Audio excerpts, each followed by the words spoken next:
In a world where the sky thickens into reddish-orange hues, time itself seems suspended before an impending catastrophe. Monumental ruins rise in the foreground, displaying a multitude of distorted faces as if they were silent witnesses to a bygone era. These faces, carved in stone, face upward toward the epicenter of the disaster, a giant spherical object that takes center stage in the sky. This object, a dark body surrounded by a light aura, is like a star heralding its end. Debris swirls around it, seeming to tear away at the very fabric of reality. The light from this cosmic body casts an eerie glare on the fragments scattered around, giving the scene a sense of drama and the inevitability of the coming event. A titanic monster emerges from the chaos, its open maw a black abyss with dagger-like teeth, its eyes glowing an ominous red, reflecting the apocalyptic sky. It issues a challenge to the heavens themselves, the sound of which resonates through the shattered remnants of the world, but amidst this despair, a lone figure stands defiant. The warrior, his face carved with lines of determination and fear, cries out in a rush of defiance, or perhaps in a burst of courage. Holding his blade in his hand and gritting his teeth, he confronts the huge creature, his very stance an act of rebellion against the encroaching darkness. The clash is swift and violent. Man and beast collide, a dance of shadows and light against the hellish light of a dying world. Each movement is a stroke of art on a canvas of destruction, each scream a note in the symphony of their battle. In the aftermath we see the warrior. He has fallen, his silhouette a stark contrast to the huge form that now lies defeated. His weariness is but the outcome of his dimmed hope in his mind. In the vast world where the heavens have opened their gates, there is one remarkable man whose fate, like threads tangled in the thickest of time, has led him into the deepest flames of despair.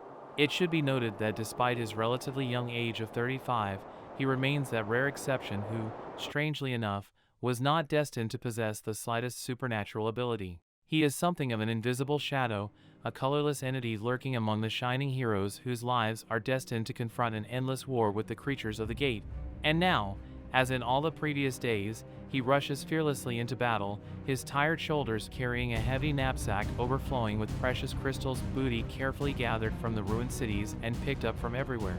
He, a true burden-bearer, a natural collector of fragments of former life, carries each of these crystals in his backpack as a token of his own bravery, which the world, alas, has never realized. As the raging storm of battle begins to subside, he turns around slowly, with labored breathing, calling to the others to announce that he has successfully collected all the valuable booty and inwardly hopes to find pride and respect in the eyes of his fellows. But instead his gaze falls on the haphazardly scattered bodies, the heavy overhanging silence, and the dead silence as a soundproof ball absorbs his words. Everyone who might have heard his call already lies dead, having exhausted the last vestiges of life. And at that moment, as if responding to the echo of his loneliness, Asmodeus, a monster deserving of SSS rank status, rises from the very depths of the ruined world. His presence is surrounded by an aura of absolute terror, and even the air around him begins to vibrate with sinister power.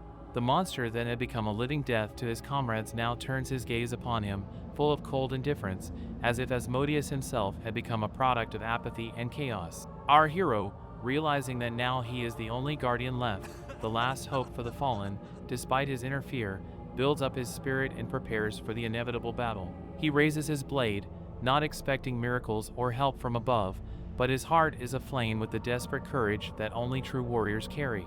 He cries out, promising not to give up without a fight, even if his doom awaits him. Today, he may be recognized as a failure, but he has the blood of a true warrior in his veins, determined to give his life to protect this world to his last breath. But the spirit in this world does not always provide the strength to help the most ordinary of men fight. Asmodeus wounds him in the arm, and he begins to scream in pain. He gathers his courage and wants to attack him again, but he is already in front of him. He releases huge gusts of energy that hit the hero's forehead. The story is over. He didn't expect this ending. His life is a clod of defeats and failures. His parents, who could bring a grain of happiness, died in a car accident. He was bullied in shock, suppressing his morale for the rest of his life. And for the rest of his life, he was ignored, because he never awakened. He didn't want this life. He thinks about what a loser he is, and that his life is just that again, a series of failures. The blood dripping from his head shows the hero's despair, and that his tears have turned into the end of hope and despair.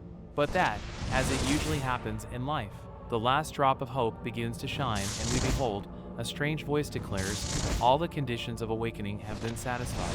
The hero, sitting on his knees, looks up at the divine being, who shows that he is ready to receive it. Looking back, the warrior soul realizes it has separated from reality itself, from time itself. He watches as his body falls before Asmodeus. The divine descends and asks if he really thinks someone like Asmodeus has stopped. The hero, who is used to enduring the agonies of life, asks, "Who is this being?" The creature introduces himself by the nickname King and asks him not to worry. It is to grant him power. The warrior immediately has questions. Who is he, and what is even going on? The king asks him to temper his distrust. The king has recognized him, his will, and the tenacity he has shown throughout his life, which is why he chose him. The king tells him that it would be better if he forgot about all this and that he would never believe in miracles again, and then begins to glow, showing that he is about to disappear. In parting, he says that a day will come that will darken the twilight and make him realize what has just happened, then they will meet again. A creature that looks like a space dragon appears. It opens its maw and prepares to devour the hero. The king, for the last time, calls it his key, and then he sees a light. A light that marks the beginning of something new and unknown. The hero begins his life anew. He hears a voice. He is again insulted, and he silently swallows. His life again began with abuse, no different from his past existence. Opening his eyes, he sees two strange guys who decided to wake him up with a punch in the face. Bully, interrupting the hero's sleep, does not even suspect what awaits them. They mock him, beating him and enjoying the process. They call him by a new name, Taehin. The hero doesn't realize what he's doing here. Just now he was in the abyss, and now he's on the roof of a high school, getting a new benefit of torment. He thinks of the word power, and a table appears in front of him with his name, age, and rank. Kim realizes the current body is who he was 16 years ago. He has traveled back in time. Kim starts laughing evilly, getting punched in the face. The bullies flip him off and start insulting him in every way possible again. One of them laughs angrily and declares that he apparently never learned his lesson. But the hero, finally, gathering his will in a fist, marks the beginning of his life. He hits him in the face with his strongest blow. He realizes that his moment has finally arrived, which means this, that he is the awakened one. We see that the hero throws him back about 5 meters with his punch. Two angry bullies use their ability and jump on him. They shout that they obviously didn't think he would fight back, and of course they insult him again. The hero dodges the fire attack and counterattacks the bully, and he kicks the dude with the ice fists away with a fire kick. The hero has flashbacks coming. For 35 years his entire life unawakened, he did everything he could. He trained physically and studied all the information about the abyss and its monsters, skills. He had even studied the skill of fighting to help defend this world. These bullies are nothing of the sort. Their path is not as long as the hero's, and he consequently scatters them without any problems. Of course, his physical abilities are at zero now, but he stands there with a smile and realizes that his life is finally going to take on new colors. He turns around and sees the bully in charge, shouting that he didn't expect Kim to wake up at this moment. The bully uses his specialty, stone armor. He covers himself with it and attacks the hero. Our hero dodges without any problems, but he, realizing this, quickly jumps up and delivers a devastating blow. Smoke envelopes the bully. He sits up, clearly exhausted from his attack. But Kim is not hit. From behind the bully's back, Kim cuts through the smoke and hits him in the head. The bully doesn't care about his attack. He didn't even feel it. Kim only hurt himself thanks to that punch. The bully counterattacks and stabs the hero. Kim, all bloody, lies in the remains. The bully is already walking towards him. There is already a bunch of fire behind the bully's back, and clearly they have done a lot of damage to this school. The bully calls him a lowlife and says that he should finally come to his senses. The bully's taunts provoke the hero. He asks if he will continue to try to fight with his awakened skills. The hero loses his thoughts and begins to narrate to us. Every awakened person gets a skill and a rank. F rank is the lowest, and at this rank a person is no different from an unawakened person. S the highest, because when a person gets this rank, he is worthy of being called a very strong hero. Kim, having awakened, received only a skill of rank F. His skill is a predator, an unknown skill that is at the bottom of the system. Kim doesn't believe in his own strength and thinks that he will never be able to cope with his opponent. Kim comes to his senses. Wrapped in dark scarlet energy, he says he doesn't believe he will lose. Rising from his knees, he begins to be enveloped in dark scarlet energy, and rings of the same color appear around him. It's as if beings from the abyss have come to help him. The bully is furious. He can't believe that he's awakened, and, with his eyes open, he stares at what's happening in front of him. All bloody, he looks at his hand. He can finally make magic obey him. His eye is covered in a red flood, and he turns his gaze to the bully. The bully tries to throw a punch, yelling that if he kills him, it's all over. Kim puts his arm out and creates rings to block the bully's blow. Creatures from the abyss fly near them, the hero absorbing his blow with his strength. In the classroom, where the students are immersed in their studies on this sunny day, no one is even aware of what is unfolding above their heads. Suddenly, the sky erupts in a storm, colored by the might of their unknown hero, Kim. Like a warrior from ancient legends, he absorbed the powerful blow of his enemy and now stands, watching him fall at his feet. The system informs Kim that devouring has been completed, and his rank has increased to level E. As a result, he gains a new skill that he snatched from his opponent, Stone Skin. Arriving at the infirmary, he meets a girl in an office outfit. He brings 3 bullies with him, and the cutest nurse looks at him in surprise. Kim tells the story of how he brought the guys, including Bihexa, in for treatment after a fight. The nurse heals his wounds with her skills, and he assures her that they just rolled down the stairs. Kim then finds himself on a street illuminated by the Japanese sun. He rises, reflecting on his healing and recent awakening. Now he has a new problem, his ability, which suddenly changed after his first fight. Even though his skill was only F rank, his power is now comparable to C rank. He wonders why the god gave him such power and why he sent him back in time.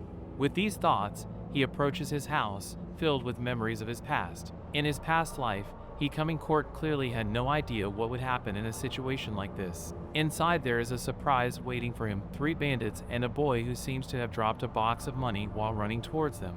The boy recognizes Kim as his older comrade, Taheng, and hesitates. Kim demands to know why he is not at school and what he is doing with the money. Realizing that there was a situation in the past when the boy got into trouble trying to be friends with bandits, and that today is the day it happened, Kim prepares to act. The main bandit, at first threatening, urges the hero Kim to leave and forget everything he has seen. But Kim, full of newfound strength, has no intention of backing down. With an undisguised smile, he decides to beat up the bandit. He strikes him in the face and he falls down. He decides to use his predator skill, but when he tries to use his new predator skill, the system tells him that the function is unavailable. The bandits, in turn, do not miss the moment and attack him using their C-rank skills, accurately hitting Kim. A blast of white energy erupts from the house, a reflection of their power. The bandits, rejoicing in their victory, ask each other how Kim, seemingly unawakened, tried to pretend to be awakened so deeply, trying to use the predator skill on the main. But then the predator system comes into play, reporting that all skills have been absorbed. Kim, surrounded by dark scarlet energy, prepares to counterattack. The system suddenly reports a new resistance, and the predator finally activates, neutralizing the skills against him. In the end, Kim rises up, standing unwavering in front of his defeated enemies. He realizes that only the awakened can see the status window, and his new rank E, along with other parameters, speak to his potential and power. He realizes that the predator requires something more than just mana to activate. Coming out of his musings, he sees a boy kneeling on his knees, asking for forgiveness. The boy promises to do whatever Kim wishes. Kim realizes perhaps something is about to happen. Kim decides to forgive the boy, but in return he demands that he follow him. He says he'll do whatever he wants. He'll do whatever he says. The hero remembers that he knew he was a fox, but to be so cunning, he didn't realize it. He says that's not the problem, it's what's about to happen. He forgives the kid, but in return he asks him to come with him. We are transported to some strange street where a storm is clearly gathering. We also see lights on in the windows and that this area is occupied. A sign says it's a restricted area. Only those who are authorized to do so can enter. We are taken to the inside of the building and shown the source of the red color. We are also shown 3 people. They are all dressed in office clothes and are looking at this source. They realize that this is a gate breach, a phenomenon where a way out of the abyss suddenly opens up for monster. If nothing is done, things could devolve into a dungeon disaster. The guy who is dressed in office clothes says that the last disaster was 10 years ago, and that time the gate suddenly appeared. He explains that his skill is rank B, barrier, and that it can hold monsters that are C rank and below. And the fact that even if they break out, they can give them a breakaway, since they are quite weak. In the canon of typical manga, they break out and attack the leader. He turns and with one swipe of his foot destroys and blows their heads off. The event shifts back to our heroes. Kid yells that things are probably not okay, and that something is happening now after all. He said that the management staff is already there, so everything will be fine. He calls him sir, and the hero tells him to knock it off. He says that the original mana of that gate is at C rank, and the staff that arrived there is B rank, so a C rank monster won't bother them. As we understand it, they run to that portal where those office boys are now defending. Kid yells out what he said it was. Kim says what so-and-so said, only if those gates were actually C rank. We are transported back and the leader sits down, studying the monsters that attack them. He thinks about how low-ranked monsters wouldn't be able to break through his B-rank barrier. He realizes that there is a ranked monster out there that is clearly higher than him, so he once again starts to break through the barrier. He lets out a wild roar, and all the monsters get out of the barrier, attacking our heroes. We see an A-rank monster, and the main one realizes that these monsters are not the rank they were hoping for, but alas, he is already covered by the explosion element that the monsters created. The events are brought back. The small one runs next to Kim and asks about the source of Kim's information. How does he know it?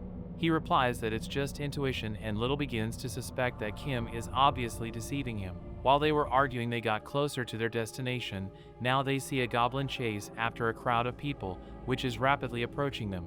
One girl in the crowd shouts for them to run, for there has been a gate breach. He tells the little one to proceed with what he had agreed upon earlier, and Kim, covered in stone armor, prepares to fight the crowd of monsters. The events move to the nearest largest skyscraper in the district. A man who looks out the window as the monsters collapse declares that the situation is heating up very quickly.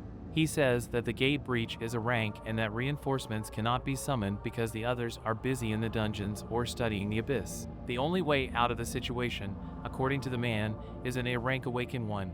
He looks at the guy behind him and asks him to help them. That guy is the Blade of Madness, and Henso. The character sheds tears, probably because he feels sorry for those who died in this situation. But we don't know that for sure yet. But at the end, the author tells us that this hero has one peculiarity: he has the syndrome of an 8th grader. Meanwhile, our hero is all over the monster's earlier stolen skill. He uses Predator, again covered in aura and trying to absorb their targets, but it does not work. Based on this, the hero realizes that the reason for this is the fatigue indicator, and that if it is above 70%, the skill will not activate. In this world, most skills use mana, but that doesn't mean that it is the most important condition when using a skill. Fatigue is absolutely the same parameter. It increases if you use skills or move, and the higher the fatigue, the more the strength of the skill decreases and the heavier the body becomes. The hero realized that thanks to the absorption skill Predator, he can get her extra points. But that's not the only benefit. Even better, the more he uses the Predator, the stronger it becomes. He dreams that at this rate, he might be able to become the first SSS rank. He decides to go back to Huangjae, but when he turns around, he sees that Hensu is attacking the monster, holding the sacred blade. He, again, tearfully shouts that he will bring judgment upon him, for he is a warrior of justice. Kim is puzzled. Attacks the monster, using his blade of light and mystically creating light and destroying half the city, destroying his target. Kim realizes that if he easily defeated an A-rank monster, then most likely it is the same A-rank awakened one. Looks at Kin with a smile and calls the monster he just killed stupid, and the fact that it's so weak that it was killed by his dash. Greatest sword of justice. The hero remembers that he was as stupid as he was, and wonders why he's here. Before his regression at this time, he was battling an ogre, arriving in another part of the city. Tearfully silently mumbles, he sincerely hopes that they are all at peace. Kim is notified that the skill is being used and is stabbed in the back by some bald monk. With a smile on his face, he declares that he finally got him. Meanwhile, the kid is in the clothing store. He is standing near the nurse and he doesn't understand anything. Is it really normal, what his elder said? He said their school nurse is going to die today. She will nobly help those who are left there instead of going to the evacuation herself. Kim asked little man to use his ability to save her. His ability is sleep, and his request was to put her to sleep and evacuate her. Kid doesn't understand how the older man knew about all this in advance. An idea pops into his head and he thinks the older man must have awakened the skill of foresight. He's thinking, could something go wrong? And we're transported back to Anna's battle. Kim thinks there's obviously something going wrong and we see the battle continue. Yells for him to reveal himself, but the crazy bald guy doesn't think to answer him. In fact, he's talking nonsense, He doesn't understand how he's alive with wounded organs, which are responsible for human life, etc. Nonsense. He says, with a smile on his face, that it's just more fun. And then his information is revealed to us. He's a B-rank villain, Han Sando, and his skill is B-ranked stealth. Awakened people who commit crimes are called villains. Han is one of them. He's the one who killed people for fun during the gate breach. Kim is clearly convinced that these two men did not meet in a previous life. He wonders if he influenced the changes in the future. Han rushes to attack, saying that he's going to kill this evil villain now. But suddenly there is a roar, and the red giant ogre he just defeated appears. They fall with the villain from his devastating blow. The ogre attacks them, and the villain decides to leave this honor for that monster. As they descend, he says they have a watcher, and he naturally attacks Kim. Kim creates a stone around his neck with a stolen ability and counterattacks him with a kick. As he flies away, the villain mumbles that he didn't expect Kim to be awakened. The villain prepares to attack, and Kim charges in with his kick. He asks if he's the kind of psycho who loves killing people for fun. He uses his ability and begins to cover himself in stone, preparing for a confrontation between him and the bloody killer. That concludes the first part of this story. If you've seen it up to this point, write the word King in the comments. And also let's get 500 likes so that I realize that you want to see part 2 of this story. That's all for now. See you later and bye bye.